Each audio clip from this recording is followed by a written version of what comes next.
Mutiara Hikmah Official, menyingkap hikmah di balik sunnah.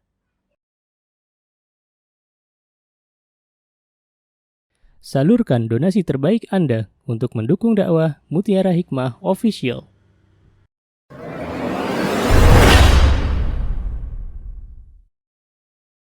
Baik ibu-ibu yang saya cintai karena Allah, kita akan membahas terlebih dahulu kiat menjadi istri solihah. Coba sebelumnya saya mau tanya dulu. Saya nanti menyampaikan ternyata masih pada gadis semua. Coba, yang sudah menikah acungkan tangan. Saya pengen lihat. Oh, Masya Allah, 50%. Baik. Sekarang ibu-ibu istri yang sudah menikah atau para wanita yang sudah menikah, siapa yang pengen masuk surga?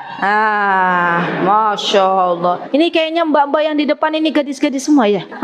Kita doakan bagi yang belum menikah, semoga Allah karuniakan jodoh yang saleh. Amin. Ya, baik. Nah, bagi kita ibu-ibu, teman-teman yang saya cintai karena Allah, kalau pengen masuk surga, dan masuk surga itu adalah harapan kita semuanya, cita-cita kita semuanya, nggih mboten? Maka apa kata baginda Rasulullah sallallahu alaihi wasallam, apa yang mesti kita lakukan? Yang mesti kita lakukan ibu-ibu, kata Rasulullah, idza shallatil mar'atu khamsaha. Lihat, surga bagi para istri itu gampang banget. Yang pertama, kata baginda Rasulullah SAW, apabila seorang wanita dia salat 5 waktu.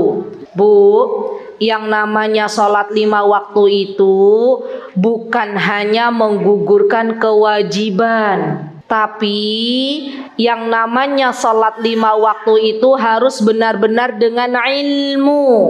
Bagaimana Rasulullah sallallahu alaihi wasallam mencontohkan, kita ikuti. Ya, terkadang nyun sewu, banyak di antara para wanita yang ia salat 5 waktu tapi ternyata meninggalkan rukun dari salat itu sendiri. Dan banyak para wanita yang meninggalkan rukunnya pas di tumak ninah. Ini yang paling penting. Ibu-ibu tahu tumak nina itu apa? Pernah dengar nggak apa itu tumak nina? Tumak nina itu berhenti sejenak, Bu. Jadi sholatnya itu tenang. Ini para wanita, saya juga nggak tahu apa yang nanti membuat, apa yang mereka nanti kerjakan setelah sholat, akhirnya membuat mereka tuh sholatnya cepat-cepat. Ya, sujud mung sebentar, tuing, habis itu naik lagi. Ya, setelah itu nanti ruku pun sebentar saja, tuing, habis itu naik lagi. Masya Allah. Kira-kira banyak nggak kaum wanita yang salatnya demikian ibu-ibu? Banyak. Padahal yo nggak melahirkan, ya maksudnya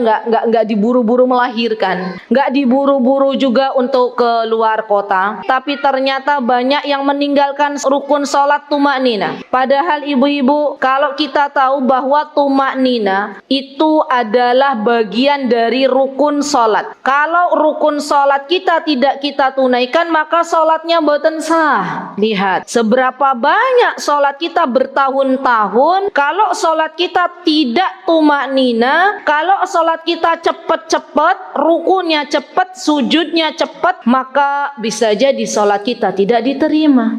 Sekarang yuk mulai perbaiki sholat kita ibu-ibu. Nanti insya Allah duhur sholatnya pelan-pelan, ruku pelan, baca doa ruku dengan tadabbur, mengerti maknanya, sujud pelan, jangan cepat-cepat. Karena dekatnya seorang hamba dengan Allah subhanahu wa ta'ala adalah di waktu sujud. Sujud itu diperlama ibu-ibu, ya, sampai kita benar-benar merasakan ketenangan, sampai benar-benar kita merasakan kehusyuan, baru kemudian kita bangun. Siap napa mboten, Bu? Insya Allah. Kemudian untuk sholat itu sendiri, ketika kita ingin khusus sholatnya, maka kita harus bersiap-siap untuk menunaikan ibadah sholat sebelum sholat itu sendiri ditunaikan. Jadi benar-benar kita ingat nih Bu, bahwa yang namanya sholat, kalau ibu-ibu mau sholat, pastikan sholat itu seakan-akan ada adalah salat terakhir kita. Ya Allah, jangan-jangan ini duhur waktu terakhir saya salat di dunia. Karena kita nggak menjamin apakah asar masih bisa hidup atau tidak. Nggih mboten? Nah, orang-orang yang tidak menjadikan salatnya seakan-akan bukan salat terakhir, biasanya pada waktu salat setan yang mulai membisikkan. Maka nggak heran yang namanya emak-emak, ibu-ibu pas salat Allahu Akbar, kunci yang tadinya hilang entah kemana keinget. Kalau di Tegal banyak gak yang seperti itu? Ibu pernah salat keinget barang yang lupa hilang gitu, terus keinget sebelum salat nggak siap-siap matiin kompor. Ya, pas salat Allahu Akbar kebayang kompor belum dimatikan. Ya, subhanallah. Ini menunjukkan teman-teman artinya kualitas salat kita belum khusyuk. Ya. Atau coba kita bercermin. Misalnya contoh, orang kalau sholatnya sudah khusyuk, maka pengen berlama-lama sholat. Dan ia bisa menangis, ya keluar air mata ketika mendengar imamnya sedang mengimami dengan bacaan-bacaan yang berkaitan dengan surga atau nerakanya Allah. Nah, ibu-ibu ini terkadang kalau pas sholat tarawih imamnya nangis, ya pas membaca ihdinas siratal mustaqim. Ibu-ibunya nangis gugup. Itu nangisnya karena ngerti ayat atau baper, Bu? Karena ikut sebelahnya nangis. Masa aku ya orang nangis gitu ya. Jadi bukan karena khusyuk, tapi ikut-ikutan sebelah. Maka penting minimal, nih ibu-ibu catat ya tadi ya, sholatnya tadi PR-nya apa?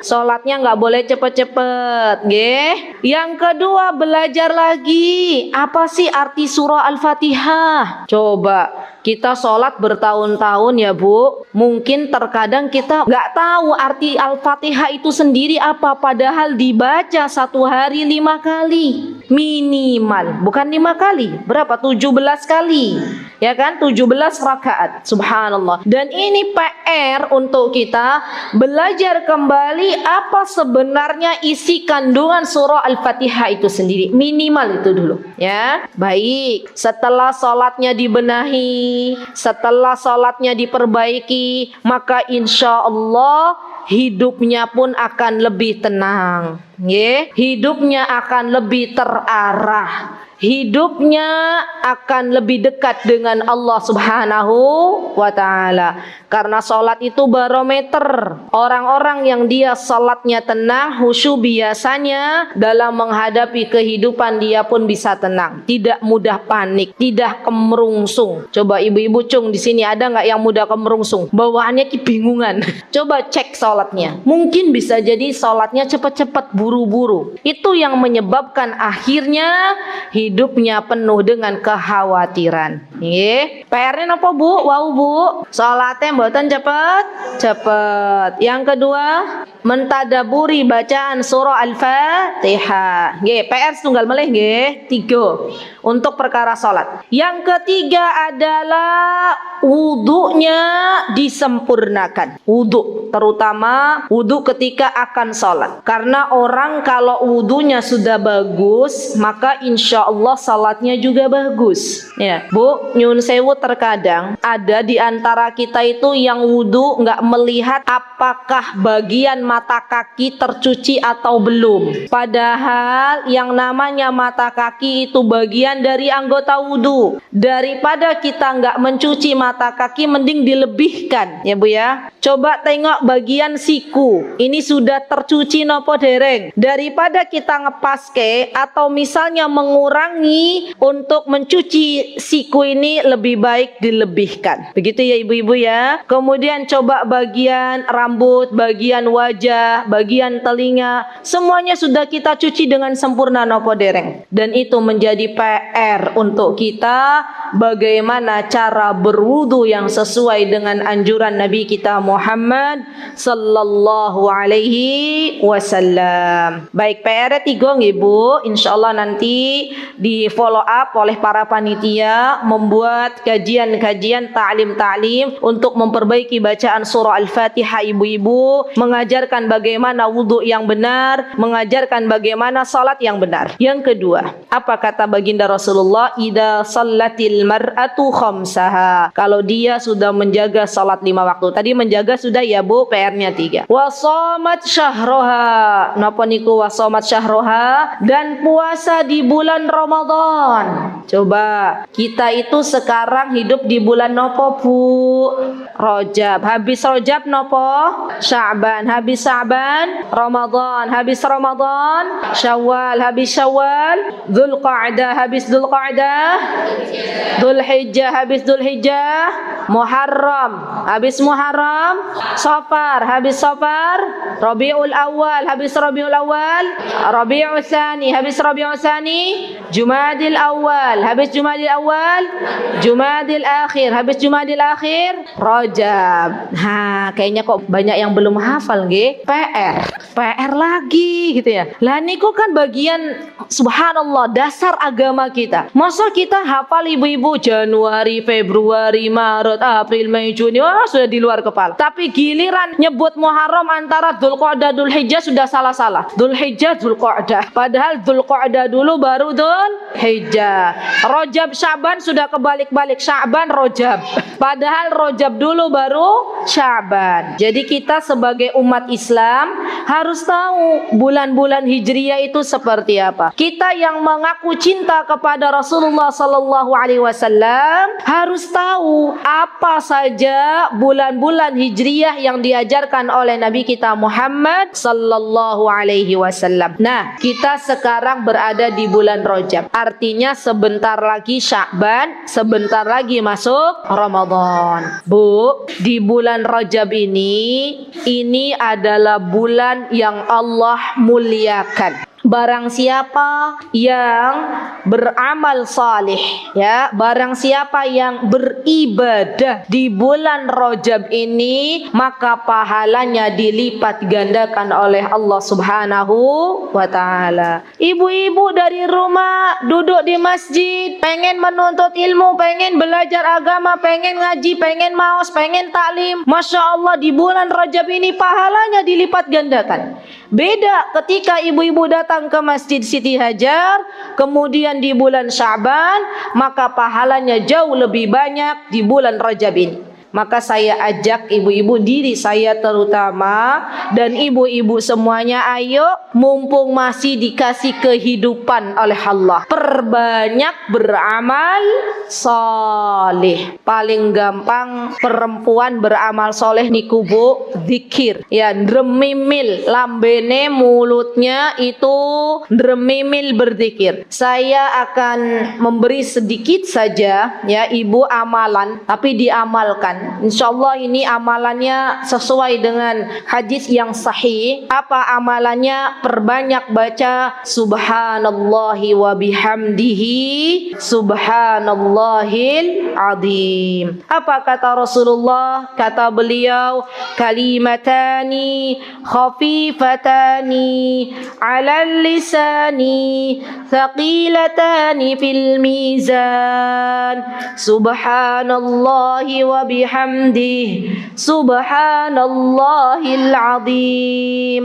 Kata Rasulullah, ada 2 buah kalimat yang ia ringan diucapkan oleh lisan. Ya, ini ibadah Bu, disukai oleh Allah. Habibatani ilar rahman, thaqilatani fil mizan, berat di timbangan. Subhanallah. Apa 2 kalimat ini? Subhanallahi wa bihamdihi subhanallahil azim. Ibu-ibu sambil nyusuin anaknya baca subhanallah wa bihamdihi subhanallahil azim. Sambil masak ya, sambil ngupas bawang subhanallahi wa bihamdihi subhanallahil azim. Nih di bulan Rajab ini diperbanyaknya. Sambil metik teh, karena di Selawi ya banyak teh ya. Nah, ibu-ibu yang punya profesi metikin teh, sambil metikin teh subhanallah bihamdihi subhanallahil azim. Ya subhanallah. Anak-anak muda daripada tiktokan ya kan, yang enggak jelas. Iya enggak Bu?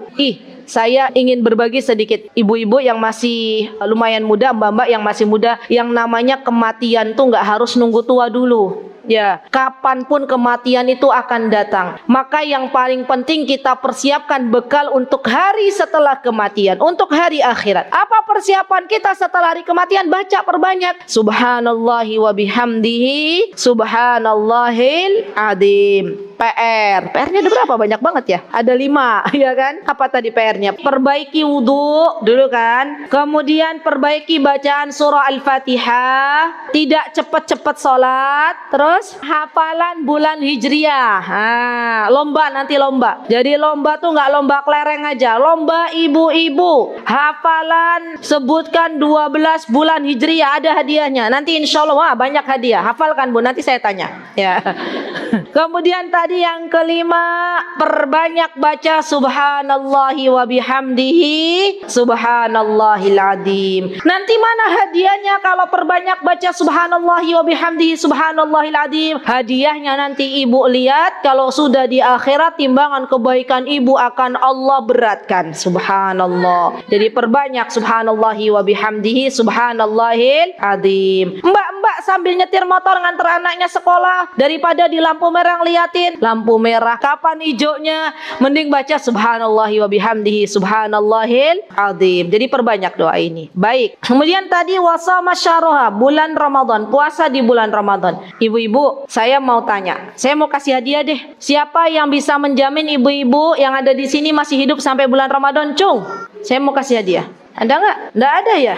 Masya Allah. Kita itu tahu, kita paham bahwa belum tentu kita sampai di bulan Ramadan. Maka yang mesti kita lakukan dari bulan Rajab ini meminta kepada Allah, berdoa kepada Allah agar Allah berikan kepada kita kesempatan untuk bisa berjumpa dengan bulan Ramadan. Saya berdoa di pagi hari menjelang siang ini, semoga kita semuanya yang hadir di majlis ilmu ini kelak Allah pertemukan dengan Ramadan. Amin. Allahumma amin. Dan berjanjilah pada diri sendiri ibu-ibu bahwa Ramadan tahun ini harus menjadi Ramadan yang lebih baik daripada tahun-tahun sebelumnya. Karena bisa jadi kalau Allah beri kesempatan kita untuk bisa berjumpa dengan Ramadan tahun ini, bisa jadi ini adalah Ramadan terakhir kita. Gitu ya ibu-ibu ya. Nah, persiapan apa yang mesti kita lakukan ketika akan berjumpa dengan bulan Ramadan? Persiapannya adalah menuntut ilmu, belajar lagi bagaimana seharusnya Ramadan bagi seorang muslimah. Bagaimana muslimah menghadapi bulan Ramadan. Kita belajar lagi rukun puasa niku nopo, syarat wajib puasa niku nopo, pembatal-pembatal puasa niku nopo, sunnah-sunnah puasa niku nopo. Banyak yang perlu kita pelajari. Kenapa saya ajak ibu-ibu untuk belajar lebih giat lagi tentang ibadah Ramadan? Karena terkadang emak-emak itu ya saking sibuknya, kalau di Jogja itu Bu, Ramadan itu biasanya ada namanya pasar kaget. Di Tegal ada nggak? Sore-sore itu loh yang ibu-ibu semuanya jualan. Ada nggak di Tegal? Ada. Saya pernah tanya emak-emak, mau datang Ramadan seneng apa seneng? Seneng.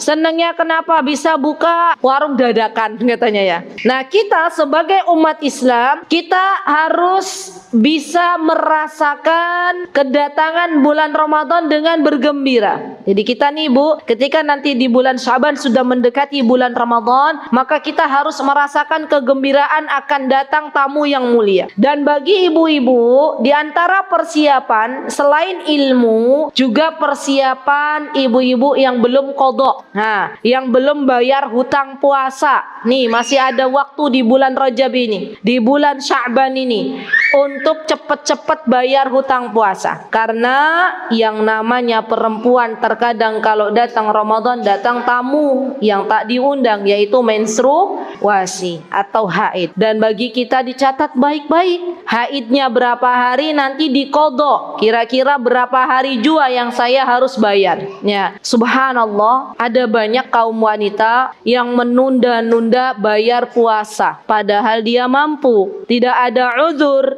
untuk tidak membayar. Dan kalau sampai ia meninggalkan dengan sengaja, tidak membayar apa yang mesti dibayarkan ketika dia meninggalkan puasa, maka kata sebagian syekh, kata sebagian ulama, itu menjadi dosa bagi wanita ini sendiri. Subhanallah. Jadi hati-hati ya Bu dengan hutang puasa kita. Baik, jadi siap-siap nanti bulan Ramadan bagi teman-teman yang tidak ada udzur, tidak menstruasi, tidak nifas, bukan pula lansia yang gak kuat untuk puasa, semuanya puasa. Ya, kecuali siapa yang dikecualikan? Kecuali kalau sakit, maka boleh berbuka. Atau orang yang sedang dalam perjalanan. Ibu-ibu sedang dalam perjalanan, pilihannya boleh dua, boleh puasa, boleh tidak. Ya, tapi nanti diqadha. Dan yang ketiga, yang boleh tidak berpuasa itu adalah wanita-wanita yang hamil. Apabila dia takut kalau ketika hamil nanti janin yang ada di rahimnya kelaparan misalnya.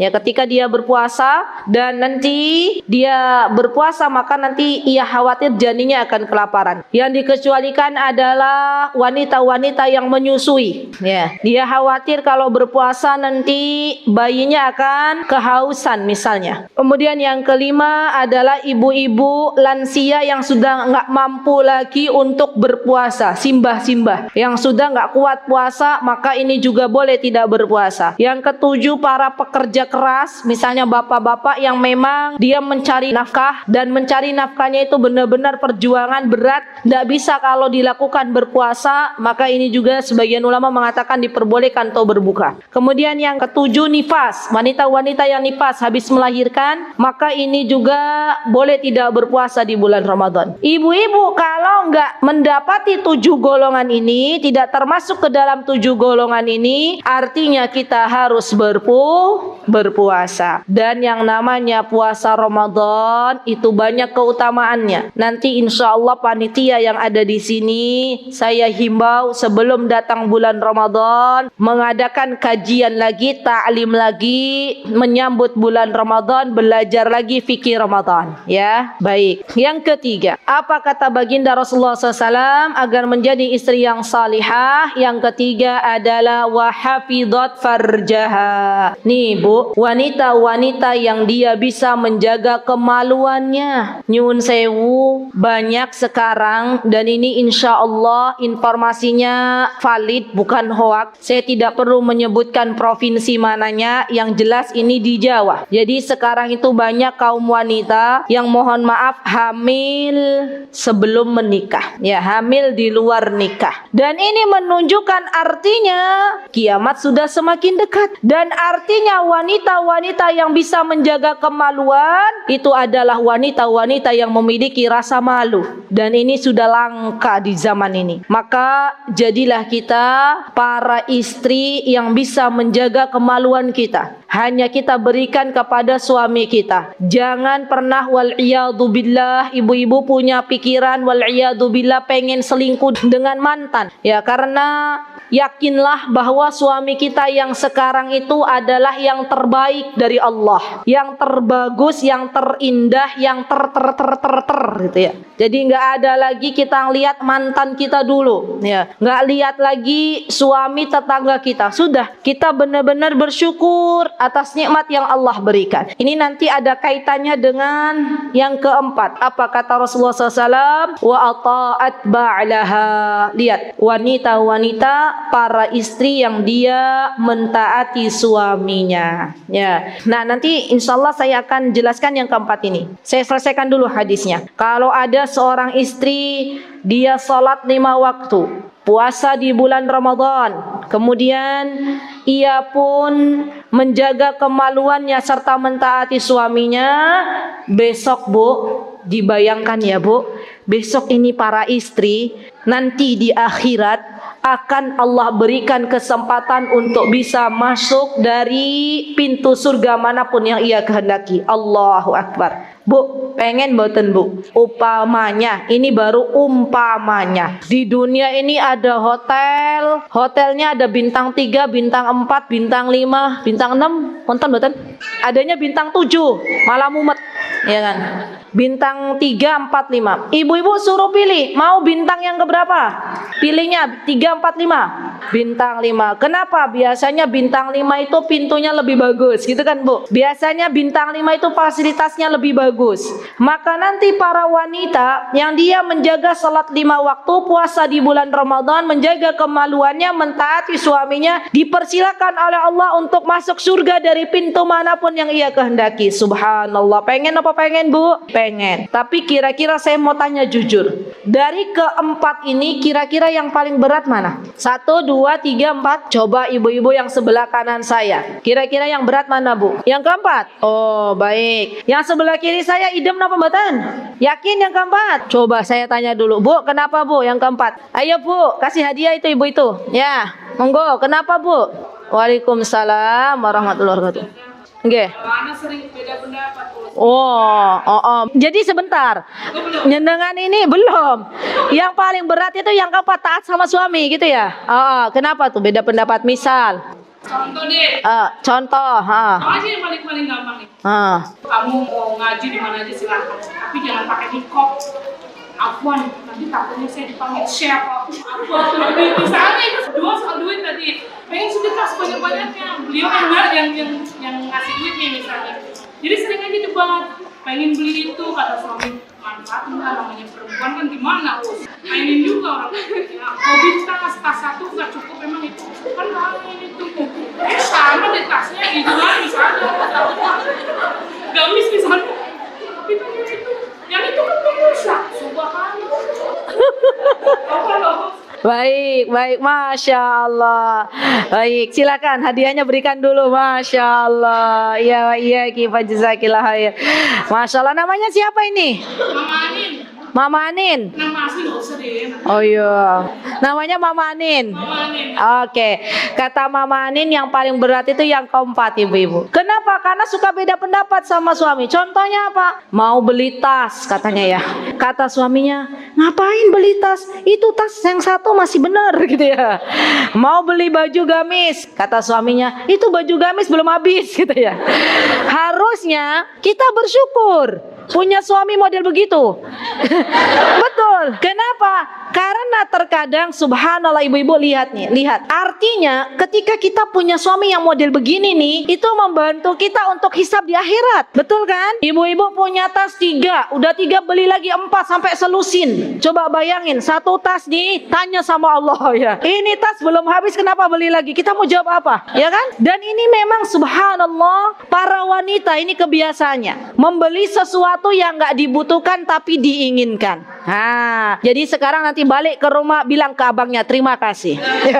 Ya jazakumullahu khairan. Jadi alhamdulillah berarti suami beliau solih, ya kan? Daripada coba ibu-ibu, daripada begini nih. Ini saya misal contoh, ada perempuan bang belikan tas brindit, gitu. Tas brindit namanya ya. Kata abangnya bilang begini, istriku, abang gajinya nggak cukup buat tas. Lah tasnya harganya 3 juta, gajinya 1 juta. Terus kata abangnya, tapi dianya bilang bang beliin lah. Abangnya bilang ya udah deh nanti saya cari sampingan tapi entah halal atau haram gitu ya. Coba berarti kan ini nggak solih ya. Masya Allah. Jadi ibu-ibu bersyukurlah bagi ibu-ibu yang punya suami. Suaminya kalau kita mau beli tas, suaminya bilang itu belum habis. Alhamdulillah ya Rob, engkau berikan hamba suami yang solih ya. Jadi nanti insya Allah saya akan jelaskan kenapa para wanita itu banyak di neraka. Ternyata diantaranya karena tidak mensyukuri atas pemberian dari suami. Ya baik, terima kasih Ummu Anin, jazakillahu khairan. Baik, yang sebelah kiri saya, ayo. Tadi yang jawab nomor 4. Siapa yang mau kasih jawaban? Ya, ada hadiah juga, panitia. Silakan. Antum yang paling berat nomor 1. Wah, beda sendiri jawabannya, Masya Allah. Berarti untuk taat pada suami ini udah benar ya, Masya Allah. Udah mudah. Tipe orang yang mudah dibimbing. Masya Allah. Ada lagi yang tipe begitu. Masya Allah. Ya alhamdulillah. Ya lanjut. Bukan. Anak bukan menggoda kita salat. Terus.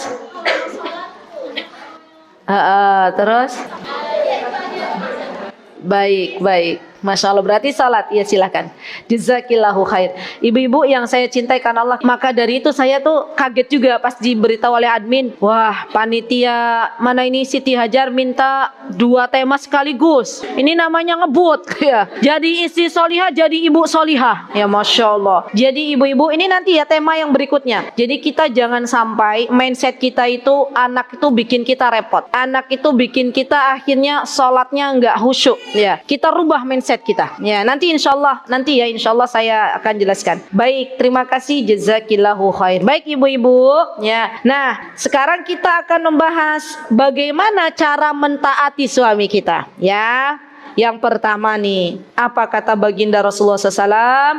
Hendaklah para istri kalau suaminya memerintahkan sesuatu, idza amar tuti'uh, maka taati apa perintah suami. Tapi ada kaidahnya. Apa kaidahnya?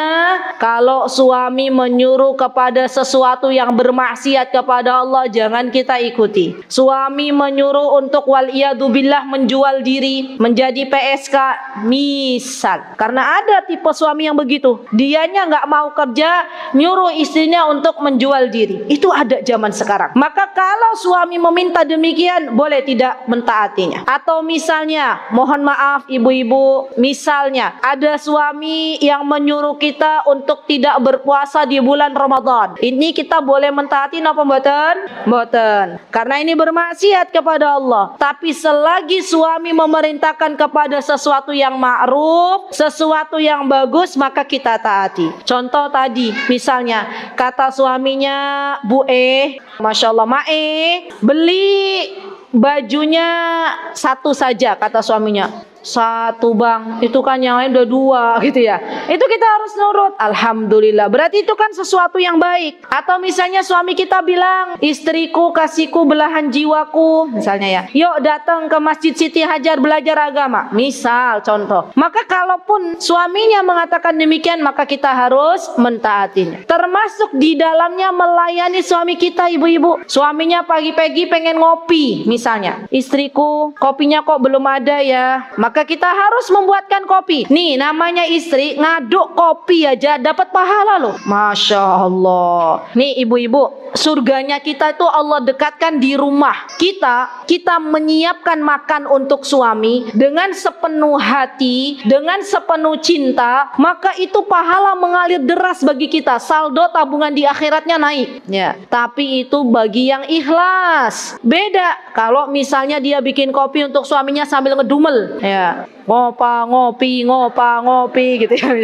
misal contoh. Ini sudah nggak dapat pahala. Kenapa? Karena dia nggak ikhlas. Nah, syarat diterimanya amal itu harus ikhlas. Jadi ibu-ibu hati-hati ketika kita melayani suami, layanilah dengan sepenuh hati, dengan sepenuh cinta. Kalau bisa nih ibu-ibu, saya kasih tahu, kemarin di Pekalongan, judulnya kemarin sore saya mengajar, judulnya adalah bagaimana agar disayang suami, pas dengan tema di sini. Di antaranya biar disayang suami itu ibu-ibu, kita itu para wanita harus pandai masak. Kenapa? Karena kebutuhan dasar seorang laki-laki itu perutnya nggak boleh lapar. Kebutuhan dasar laki-laki itu 2, ya, perutnya harus terpenuhi, syahwatnya harus terpenuhi. Kalau di antara 2 ini ada yang tidak terpenuhi, dia tidak dapatkan dari istrinya, biasanya laki-laki akan lari keluar gitu ya, cari yang lain. Nah, masalahnya emak-emak zaman sekarang itu terkadang nggak mau yang namanya ribet, nggak mau repot, nggak mau belajar masak, bisanya nunul. Tahu Bu nunul? Nul. Datang makanan. Kan zaman sekarang kan modelnya begitu. Nah, emak-emak yang model ini nih, nunul. Kalau pas cukup uangnya, alhamdulillah. Tapi kalau nggak cukup uangnya, ekonominya misalnya mohon maaf, harusnya untuk 1 bulan karena kebanyakan nunul, setengah bulan udah habis. Dan ini biasanya yang menjadi pertikaian di antara suami istri. Jadi boleh kita itu pandai masak, pandai menghidangkan sesuatu untuk suami. Tanya ke suaminya. Ibu-ibu di Selawi kalau bilang ke suaminya, saya penasaran, bilangnya apa toh kalau lagi berdua? Sayang, mas kan kalau pas ada anak-anak, Ayang bebek, wah, masya Allah. Ayang bebek, ya. Minuman apa yang ingin engkau nikmati pagi ini? Wah, teh, susu, kopi, gitu ya. Nggak apa-apa, loh. Nih lihat nih, suami itu kalau ini dapat kepuasan ini di dalam rumah, maka saya yakin dia tidak mencari di luar. Ya, ibu-ibu tahu kafe-kafe itu kan para pelayannya kalau pas mendatangi suami kita misalnya menyodorkan menu makanan, silakan Pak berdiri aja ya kan. Mau minum apa? Ya, jelasin ini. Kan sambil pelan lembut. Itu kira-kira para suami kalau ini tidak mendapatkan di rumahnya, kira-kira tergoda nggak dengan suara perempuan ini? Tergoda, masya Allah.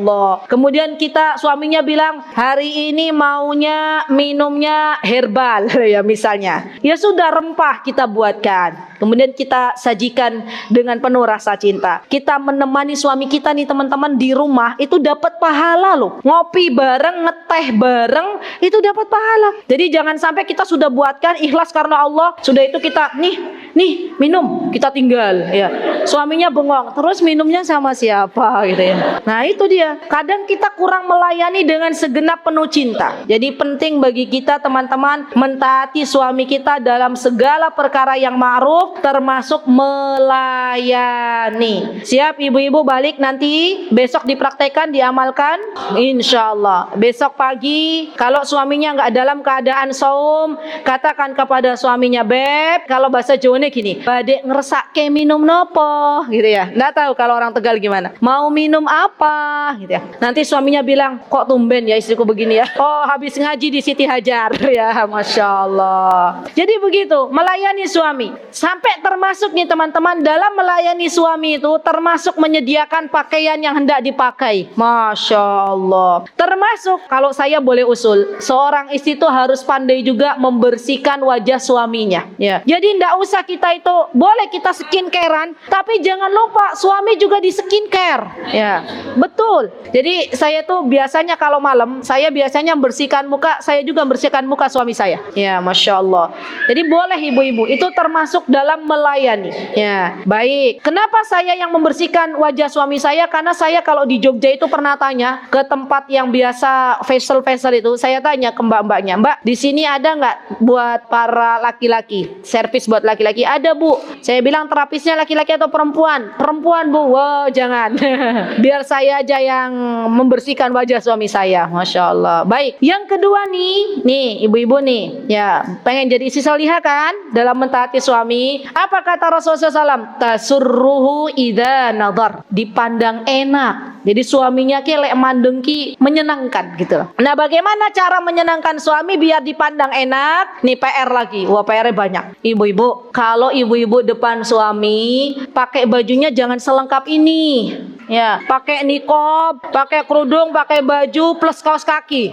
Ya, misal. Jadi apa yang harus kita lakukan kalau pas di depan suami lagi berdua-duaan misalnya? Kan itu sah, halal. Di malam hari kita tanya suami kita, sayangku, beb, kira-kira baju dinas apa yang engkau mau? Tahu baju dinas nggak? Ibu-ibu yang lansia, jangan kira baju dinas itu baju ke kantor. Baju yang dikenakan di depan suami kita. Apa bahasa kerennya? Apa?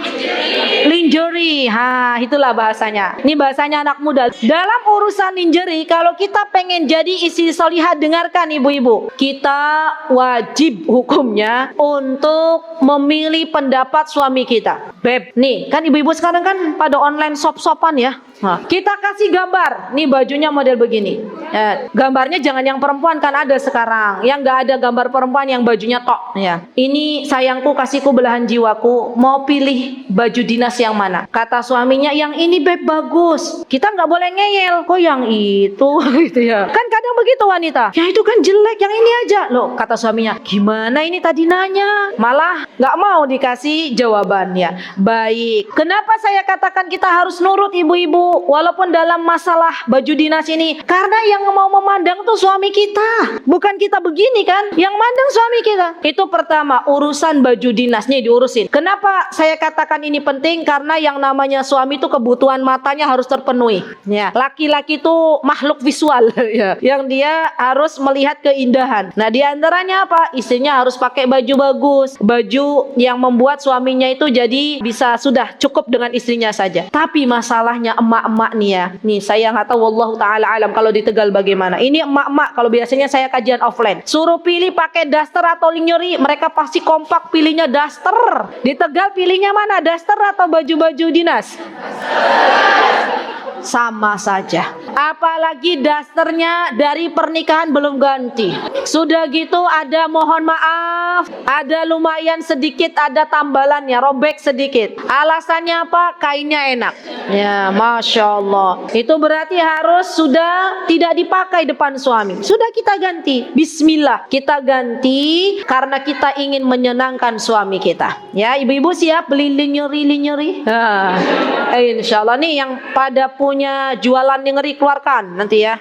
Kemudian yang kedua, nih ini benar, ini langsung praktek. Jadi ini alhamdulillah ibu-ibu di Siti Hajar dapat ilmunya yang aplikatif. Ya. Yang kedua, kalau kita pengen jadi istri solihah ya teman-teman, maka kita juga harus memberikan kepada suami kita pertanyaan, suamiku model jenis rambut mana yang engkau sukai. Suaminya biasa bolak-balik naik pesawat misalnya, sepekan bisa 4 kali, bisa 3 kali. Suaminya bilang begini, istriku, gimana kalau pas saya memandang dirimu tuh rambut modelnya kamu model pramugari ya. Contoh, karena mungkin suaminya tertarik dengan model-model rambut pramugari lah, setiap pekan berapa kali lihat pramugari ya. Maka istrinya cepet-cepet buka di YouTube cara membuat model rambut pramugari. Kan ada kan cara membuatnya. Begitu jadi istri solihah ya. Atau misalnya suaminya bilang gini, istriku, coba baju dinasnya pakai baju model pramugari. Ya sudah kita jahitkan. Walaupun kita depan suami, mohon maaf ya ada belekannya gitu ya. Enggak apa-apa. Yang penting suami kita itu seneng. Kalau suami kita itu ridho ibu-ibu, maka siapapun wanita yang dia meninggal dunia suaminya ridho, surga baginya. Pengen surga apa mboten? Pengen. Jadi ingat ya, rambut harus sesuai dengan permintaan suami. Ya. Kalau suaminya bilang, istriku tolong rambutnya diberi warna, ya dipirang-pirangin. Kira-kira mak-mak kalau suaminya bilang begitu taat napa mboten? Yakin, Mas, tapi kan kalau dipirang-pirang jadi kayak gimana katanya gitu ya. Kita boleh ibu-ibu mirangin rambut, karena saya waktu belajar di Timur Tengah, alhamdulillah Allah berikan kesempatan untuk belajar di sana. Itu para wanita sana, biasanya kalau hari Jumat saya ingat betul, mereka sibuk memberikan inai ke rambutnya. Begini tempel. Saya tanya kepada mereka, untuk apa kalian memberikan inai di rambut? Katanya ini permintaan suaminya, biar rambutnya pirang. Masya Allah, sampai sebegitunya mereka mengusahakan agar indah dipandang oleh suami mereka. Masya Allah. Yang nggak boleh itu Bu, kalau ngecat rambut warna hitam itu nggak boleh. Ya, jadi ibu-ibu lansia nih sudah ubanan, tiba-tiba suaminya bilang, Bu ngenomi Bu, dimir warna hitam. Boten Pak. Ya, matur nuwun, itu nggak boleh ya. Tapi kalau suaminya mintanya misal contoh, Bu tolong rambutnya merah, hijau, kuning gitu ya. Contoh, ibu-ibu nurut apa mboten? Nurut katanya. Masya Allah. Yakin nurut? Mungkin suaminya tertarik dengan warna lampu merah gitu ya. Jadi pengen istrinya di rumah tuh lihat rambutnya begitu. Ya nggak apa-apa, alhamdulillah. Yang penting tadi bukan warna hitam. Baik, satu lagi nih Bu, biar jadi istri yang menyenangkan. Di depan suami, mohon maaf ya, ibu-ibu ini praktek langsung. Mohon maaf, badan kita itu harusnya baunya harum. Iya, wangi, bukan wangi bawang goreng. Subhanallah. Dan urusan perparfuman juga sama. Tanya suami. Ya, alhamdulillah saya dalam urusan ini sudah praktek ya. Jadi kita tanya suami, suamiku mau wangi yang mana yang engkau ingin hirup dari tubuhku? Suaminya pilihnya yang melati. Kata istrinya emang mau meninggal gitu ya. Wangi-wangi melati gitu ya. Ya kita enggak apa-apa, kita semprotkan di tubuh kita, dan itu menjadi subhanallah ibadah loh ibu-ibu di sisi Allah Subhanahu wa taala. Siap praktek Bu? Yang namanya pakai parfum itu bukan ketika kita keluar rumah, tapi di depan suami kita. Karena banyak para wanita di Indonesia, negeri yang tercinta ini, kalau pas keluar rumah sangunya parfum di tas. Ya, ibu-ibu ketahuilah, tidaklah saya berkata kecuali saya sayang kepada ibu-ibu semuanya. Barang siapa kaum wanita yang dia menyengajakan memparfumi tubuhnya agar bisa tercium oleh laki-laki yang bukan mahramnya, maka nanti di akhirat ia tidak bisa mencium bau surga. Subhanallah, ngeri ya. Jadi mending kita sabar di dunia.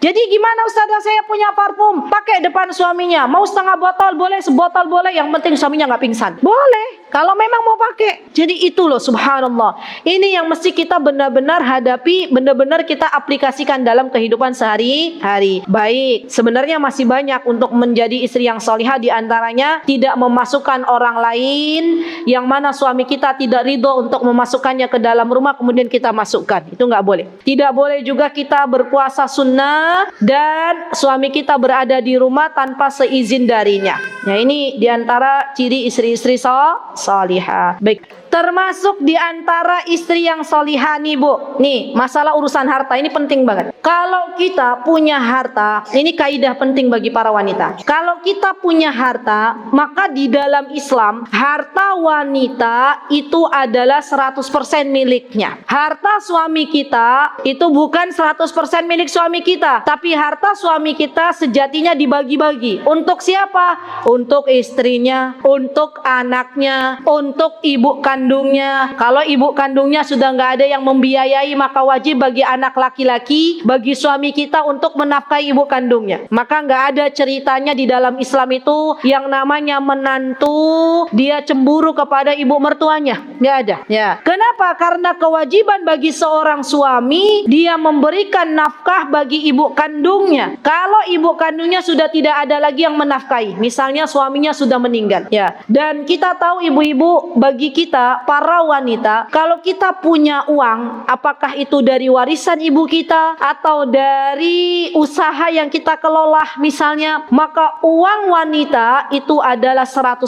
miliknya. Jadi begini loh, milikku yo milikku, milikmu ya milikku. Banyakan mana? Banyakan yang suami atau banyakan kita? Banyakan kita kan. Coba, misalnya ada wanita yang punya duit nih, milikku yo ya milikku, boleh kita gunakan untuk apa, boleh. Tapi suami, uangnya suami, milikmu yo. Nah, berarti banyakkan wanita. Jadi sejatinya subhanallah ini juga banyak yang akhirnya bertikai antara suami istri gara-gara istrinya bekerja di luar mendapatkan pendapatan, suaminya nggak mau memberikan nafkah. Ya nggak? Banyak nggak begitu? Banyak. Padahal yang namanya nafkah, baik nafkah lahir maupun nafkah batin, itu adalah kewajiban seorang suami untuk diberikan kepada istrinya. Ya, karena besok para suami yang tidak memberikan nafkah kepada istrinya, baik yang lahir maupun yang batin, maka mereka akan bertanggung jawab di akhirat nanti di hadapan Allah Subhanahu wa taala. Nah, ibu-ibu, ini real kasus. Jadi ada kemarin pandemi, ini mudah-mudahan bisa kita contoh. Di pandemi kemarin itu qadarullah ada beberapa laki-laki, termasuk yang cerita ke saya, ini suaminya beliau di PHK, di Yogyakarta kasusnya. Jadi suaminya di PHK, subhanallah, akhirnya tidak ada pemasukan untuk keluarga. Alhamdulillah waktu itu istrinya masih punya uang dari hasil warisan ibunya. Maka dia bertanya kepada saya, Ustazah, boleh nggak saya yang menutup kebutuhan rumah tangga untuk belanja harian? Saya katakan boleh Bu. Maka ketika ibu memberikan uang ibu ya dari warisan ibunya untuk menutupi kebutuhan harian, maka itu akan bernilai sedekah di hadapan Allah Subhanahu wa taala.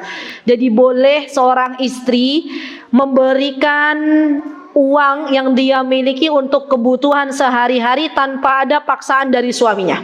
Ingat ya, tanpa ada paksaan dari suaminya. Harus dengan kesadaran dirinya. Dan tidak boleh juga seorang suami memaksa meminta uang istrinya. Ya, dan ini subhanallah ibu-ibu, banyak sekali perdebatan antara suami istri gara-gara faktor ekonomi. Ya subhanallah. Maka dari itu ibu-ibu yang sekarang bekerja, hendaklah diantara wanita kalau pengen bekerja, dia harus izin suaminya. Tidak meninggalkan kewajiban-kewajibannya sebagai istri dan ibu bagi anak-anaknya. Dan boleh bagi seorang suami melarang istrinya untuk bekerja manakala istrinya tidak tahu waktu. Manakala istrinya tidak bisa membagi mana untuk suaminya, mana untuk anaknya, mana untuk rumahnya misalnya. Ya. Kemudian ibu-ibu, ya kita sudah urusan masalah uang. Artinya seorang istri boleh menginfakkan hartanya di jalan Allah ketika harta itu miliknya. Tapi bagaimana Ustazah kalau misalnya kita itu ibu rumah tangga, kita mengandalkan 100% uang dari suami kita? Biasanya ada pertanyaan begitu. Yang ada begini dalam Islam penjelasannya. Kalau suami kita nih ibu-ibu tipe model orang yang begini. Coba ibu-ibu kira-kira tipe model yang seperti apa? Suaminya bilang ini, Dek, misalnya ya, nih Mas berikan uang 1 bulan, tolong dikelola dengan baik. Cuman dikelola dengan baik, ya. Bahasanya begitu. Harus cukup ya, 30 juta ini untuk 1 bulan. Terlalu kecil ya? Ya tak tambahin. 30 juta kecil bu, tambahin ya wes 50 juta. Ya amin. Loh ini para wanita kalau sudah uang melek semua. Dek, ini uang 50 juta harus cukup 1 bulan. Contoh, ini kan contoh ya. Maka seorang istri dia boleh membelanjakan harta suaminya. Yang penting cukup untuk 1 bulan. Amanahnya sesuai dengan amanah suaminya. Tapi ada jenis suami yang modelnya begini, ya harian. Ada nggak ibu-ibu? Amanahnya begini, Dek, tolong ini uang 30.000, ya cukup untuk belanja hari ini. Ya ingat ya bu, apa amanahnya? Belanja keperluan dapur. Ya 30.000 ini, bu. Kalau masalah uang tuh nggak bisa kita lihat dari nominal. Yang banyak belum tentu cukup. Ya, yang sedikit banyak yang cukup. Nah, maka seorang istri kalau diberikan amanah oleh suaminya untuk membelanjakan 30.000 ini untuk dapur, kalau dia mau menginfakkan di jalan Allah, dia izin dulu ke suaminya, Bang, boleh nggak 5.000 adek infakkan di jalan Allah? Oh boleh, tak tambahin. Tadi 30.000 kan dek, tak tambahin 100.000 gitu ya. Nih 70.000 infakkan. Wah masya Allah, alhamdulillah. Jadi bilang dulu ke suami, ya karena itu uangnya suami. Tapi kalau suami bilang silahkan dikelola dengan baik, maka kata sebagian ulama boleh menginfakkan harta di jalan Allah. Yang penting itu masih dalam jalur kebaikan. Ya baik. Nah ibu-ibu yang dirahmati oleh Allah Subhanahu Wa Taala, setelah kita tahu mana yang terpenting untuk kita bisa mengelola harta, maka wanita yang baik juga adalah wanita yang menerima apa yang dibawa oleh suaminya. Wanita-wanita yang qanaah. Ya, ini catat nih. Kita sudah menjadi wanita yang qanaah belum? Rasulullah sallallahu alaihi wasallam beliau pernah diperlihatkan bagaimana kondisi neraka. Bu, neraka itu panasnya luar biasa bu. Tubuh kita nggak sanggup untuk masuk neraka. Maka apa kata Rasulullah SAW? Rasulullah melihat di neraka dan ternyata penduduknya mayoritas wanita. Maka para sahabat bertanya, ya Rasulullah, apa yang menyebabkan para wanita ini masuk neraka? Apakah mereka tidak beriman kepada Allah dan Rasulnya? Kata Rasulullah, bukan itu penyebabnya. Mereka beriman kepada Allah dan Rasulnya. Tapi penyebab banyaknya wanita masuk neraka karena mereka tidak tahu terima kasih kepada suaminya. Mereka mengkufuri nafkah yang dibawa oleh suaminya ke rumahnya. Maka dari itu, izinkan saya berpesan kepada ibu-ibu, berapapun uang yang suami bawa ke dalam rumah kita, yang pertama kali harus kita lakukan adalah ucapkan alhamdulillah. Bersyukur dulu kepada Allah zat yang memberikan nikmat. Yang kedua, kita ucapkan kepada suami kita jazakumullahu khaira. Kemudian kita berdoa kepada Allah. Nih doanya, amalkan doanya. Doanya biar kita itu qanaah. Apa kata Rasulullah SAW? Allahumma, sebentar saya baca dulu doanya, nanti saya dikte. Allahumma qanni'ni bima razzaqtani wa barik li fi wakhluf kulla ghaibatan li bi khair. Mau ditulis napa mboten? Mau. Allahumma, tulis. Allahumma qanni'ni. Qanni'ni. Pakai qaf, qanni'ni. Kalau sudah hafal, bantu temannya untuk nulis. Allahumma qanni'ni. Sampun. Qanni'ni bima razzaqtani.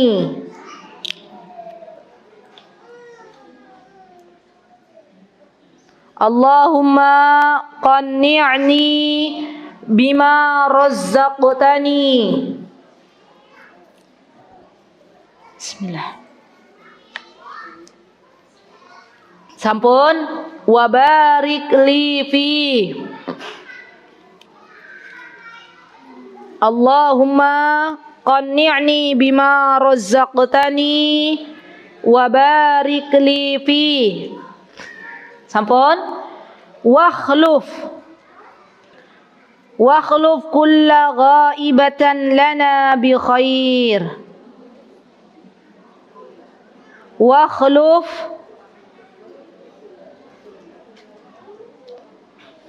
Tadi saya bacanya apa dari awal? Allahumma qanni'ni. Oh, pakai dhamir ana. Berarti wa barik li fi wakhluf kulla ghaibatan li bi khair.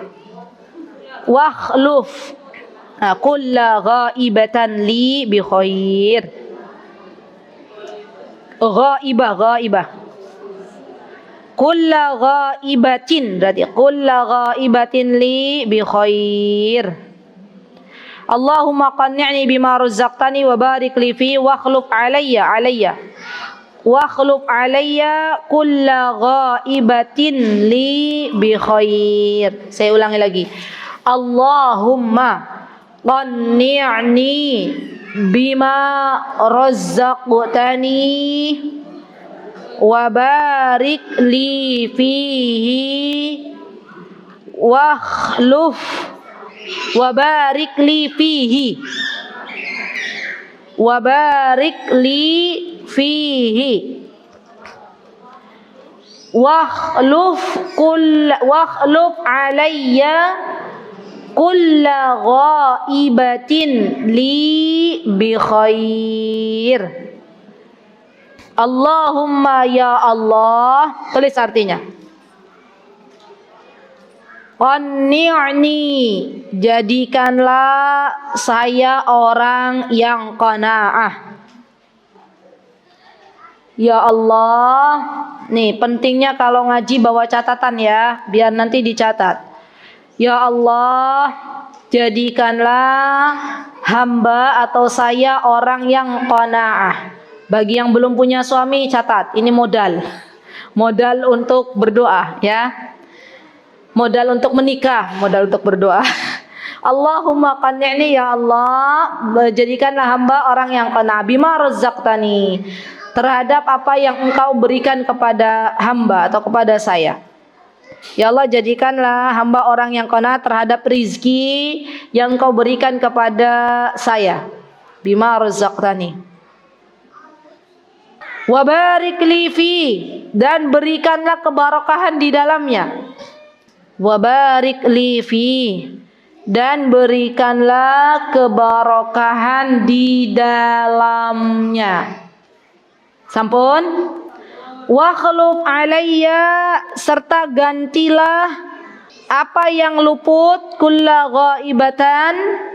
Wa khluf alayya, dan gantilah untukku, kulla ghaibatan, apa-apa yang luput, li bi khair, dengan sesuatu yang lebih baik, dengan sesuatu yang lebih baik. Dan gantilah sesuatu yang luput, yang tidak ada, dengan sesuatu yang lebih baik. Nanti saya akan jelaskan apa contoh yang lebih baik daripada nominal uang. Sampun, saya baca doanya satu kali lagi atau baca bareng-bareng, coba biar dicek. Ayo, 1, 2, 3. Allahumma qanni'ni bima razaqtani wa barik li fihi wa qur alayya kulla Masya Allah, tabarakallah. Ya, nanti diamalkan. Artinya nanti tahu kan tadi ya? Nah, ibu-ibu, jadi nih perlu kita sadari bersama, terutama anak-anak muda yang mau menikah. Jadi yang namanya rizki itu bukan masalah nominal di angka. Yang namanya kebahagiaan tuh bukan seberapa banyak uang yang diberikan oleh suami kita. Tapi yang namanya kebahagiaan itu barokah, barokah, ya. Apa misalnya contoh dari sesuatu yang kita tidak dapatkan kemudian Allah ganti dengan yang lebih baik? Ibu-ibu, tolong dengarkan. Saya ada kenalan seseorang suami istri, berarti 2 orang ya, sepasang suami istri. Beliau hidupnya sederhana, Masya Allah, tabarakallah, di Yogyakarta. Ibunya itu termasuk istri yang salihah. Saya kenal dengan beliau. Kata beliau, nih perhatikan ibu-ibu, suaminya itu kadang serabutan, maksudnya kerjanya serabutan, kadang dapat kadang tidak. Tapi kata istrinya cerita ke saya, Ustazah, saya untuk menghemat uang itu saya nggak pernah jajan di luar, apalagi nunul.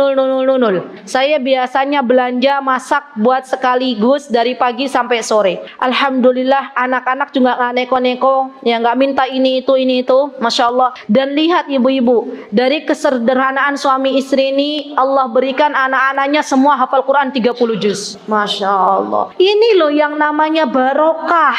Nah, jadi ini loh ganti yang lebih baik.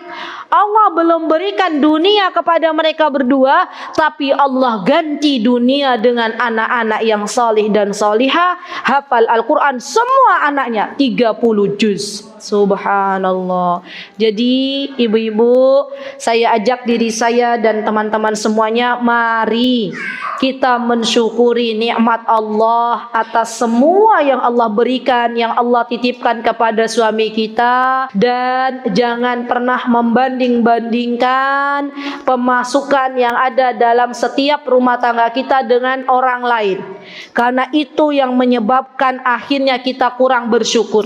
Ya, kita terima karena rizki itu sudah ada jatahnya masing-masing, nggak mungkin tertukar. Rizki itu tertakar, tidak tertukar, itu sudah pasti. Dan kita berdoa dengan doa yang tadi ibu-ibu sudah tulis, diamalkan. Ya, siap napa mboten? Pulang nanti ke rumah katakan kepada suami kita masing-masing, Mas, terima kasih, matur nuwun, jazakumullahu khairan. Nanti giliran bapak-bapak di grup laki-laki pada komentar, tadi istri saya pulang kajian bilang terima kasih tumben-tumbenan. Yang lain bilang juga, iya saya juga tadi begitu. Wah, ini kira-kira ada PR apa katanya ya. Masya Allah. Terakhir, nih tips insya Allah terakhir, insya Allah langsung diamalkan. Kalau suami kita marah, yang namanya dalam kehidupan rumah tangga itu kadang ada apa Bu namanya Bu? Ada bumbu. Jalan tol yang mungkin menurut teman-teman lurus saja tadi bergelombang, ya. Dan itu ternyata hikmahnya kenapa jalan tol itu bergelombang, agar Pak driver tuh nggak ngantuk. Ya, jadi sama dalam rumah tangga itu terkadang subhanallah ada kalanya subhanallah suami kurang misalnya kurang sependapat tadi, marah ke kita. Apa yang mesti kita lakukan kalau suami demikian? Nih Bu, yang kita lakukan ini adalah ajaran dari baginda Nabi kita Muhammad SAW. Kalau kita mau tidur, kita dapati suami kita marah karena perlakuan kita, maka pegang tangannya. Nah, ini diamalkan. Pegang tangannya. Kemudian katakan kepada suami kita, kasihku, belahan jiwaku, cintaku, sayangku, beb, apalah terserah. Ya. Maafkan diriku. Ya. Mata ini tidak bisa terpejam sebelum engkau ridho kepadaku. Masya Allah. Siap napa mboten Bu? Nanti ada ibu-ibu yang bilang begini, Ustazah, tapi kan dia salah begini. Biasanya perempuan begitu. Suaminya jauh video call. Beb, mana tanganmu gitu ya. Nanti cium layar HP-nya. Ya Masya Allah. Kemudian kita katakan kepada suami, benar ini ajaran Rasulullah. Jadi subhanallah, yang namanya rumah tangga kaum muslimin itu sebenarnya ada permasalahan, mari itu selesaikan malam itu juga. Jangan ditunda esok hari. Nih ibu-ibu, mohon maaf ya, kalau di Tegal ada nggak begini? Saya nggak tahu, kalau di Yogyakarta ada yang pernah curhat. Jadi biasanya suami istri itu kalau nggak baikan, boro-boro si istrinya minta maaf, yang ada malah ninggalin suaminya ke kamar sebelah. Atau mohon maaf sekali, tidurnya suaminya dikasih punggung. Ya, itu nggak boleh seperti itu. Apa yang harus kita lakukan? Yang harus kita lakukan, pegang tangan suami kita. Kemudian kita katakan, sayangku mohon maaf, mungkin tadi saya khilaf, namanya emak-emak, saya banyak pikiran, besok anak-anak mau ujian, mohon maaf kalau tadi saya sempat mengeraskan suara di depan suamiku. Ya, minta maaf. Nih Bu, kita bisa jamin enggak setelah kita tidur itu, ya, terus kita masih dihidupkan lagi oleh Allah? Bisa jamin apa enggak? Enggak. Tapi kalau seorang wanita dia tidur, yang tadinya marah-marahan sama suaminya, kemudian pegang suaminya ridho, dia meninggal, insya Allah biidnillahi ta'ala dia masuk surga. Itu loh yang kita cari. Ya. Jadi kadang dalam hidup berumah tangga itu kita kadang harus ngalah sebentar. Dan ngalah tuh bukan berarti kalah. Subhanallah. Nih mbak-mbak yang mau menikah jangan kaget kalau nanti punya suami ternyata suaminya nggak sesuai dengan harapan kita. Harapannya mbak-mbak itu suaminya romantis, kasih bunga setiap pekan. Ternyata selama menikah boro-boro kasih bunga. Ada loh, benar, ini kisah nyata, suami istri. Jadi istrinya tipe romantis banget, pengen dikasih bunga. Oh begitu. Oh, katanya anak biasa segempol-gempol apa? Bunga. Karena jenengan nggak pernah bilang sama suami, ya kan? Pernah bilang nggak, Bang, tolong dong belikan bunga. Ya wes, alhamdulillah nanti bunganya di surga. Ya. Jadi ibu-ibu ini kisah nyata. Jadi ada istri itu, ya alhamdulillah kalau antum bilang ke suami, ada seorang istri ini kisah nyata. Dia tuh tipe romantis, yang namanya tipe romantis ya. Dia pengennya suaminya datang dari luar, hantarkan bunga, itu harapannya begitu. Ternyata setelah menikah nggak pernah suaminya berbuat demikian. Dianya ngedumel, ya Allah kok suamiku nggak romantis banget, sampai akhirnya minta cerai. Naudzubillah. Ibu-ibu hati-hati ya dengan minta cerai. Nih saya kasih tahu, perempuan itu kalau nggak ada udzur, nggak ada angin, nggak ada petir, nggak ada apa-apa, tiba-tiba minta cerai, maka ini nanti dia tidak mendapatkan surganya Allah Subhanahu wa taala. Ya, naudzubillah summa naudzubillah. Maka hati-hati jangan sampai kita minta cerai duluan. Dalam Islam itu problem rumah tangga, perceraian tuh akhir. Yang ada kalau beda pendapat dengan suami kita, dudukkan langsung. Mana suami, mana istri, mana keluarga istri, mana keluarga suami, cerita. Ya. Kira-kira solusinya mana? Mana jalan tengahnya? Cari dulu jalan tengahnya. Kalau bisa balikan. Dan kalau bisa sampai nggak balikan, perceraian itu di akhir, gitu ya. Jadi bukan di pertama. Baik, itu saja teman-teman yang bisa saya sampaikan. Yang terpenting itu sedikit tapi barakah lebih baik daripada banyak tapi nggak diamalkan. Semoga ibu-ibu di sini semuanya mendapatkan ilmu yang bermanfaat. Amin, Allahumma amin. Semoga Allah jadikan ibu-ibu semuanya menjadi keluarga yang semakin sakinah, mawaddah, warahmah. Amin. Mutiara Hikmah Official, menyingkap hikmah di balik sunnah.